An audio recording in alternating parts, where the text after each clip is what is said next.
présidente de l'Assemblée nationale, Yaël Braun-Pivet, qui est devenue la première femme à occuper cette fonction, s'est exprimée dans les colonnes du journal du dimanche, ce 20 novembre, à l'occasion de la Journée internationale des droits de l'enfant.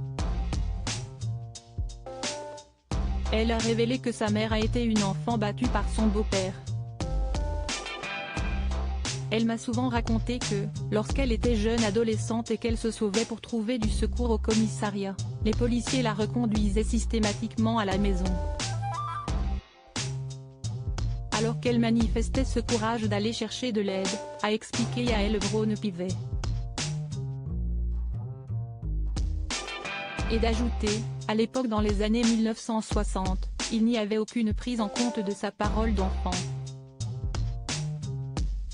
L'affaire aurait pu très mal se terminer. La dernière fois qu'elle est allée porter plainte et qu'on l'a ramenée chez elle, elle a à nouveau reçu des coups. Des voisins sont alors intervenus et ont rappelé la police. Ensuite, elle a été retirée de sa famille et placée dans une structure de l'Adidas, a encore confié Yaël Braun-Pivet. Photo, l'élection de Yaël Braun-Pivet, la punchline de Rachel Keke. Ces moments qui sont entrés dans l'histoire de l'Assemblée nationale. Une femme forte forgée par cette terrible histoire. Au cours de cette interview, la présidente de l'Assemblée nationale a également fait une révélation qui fait froid dans le dos. Ma mère m'a souvent dit que sans cette intervention d'un tiers, de ses voisins, elle serait morte.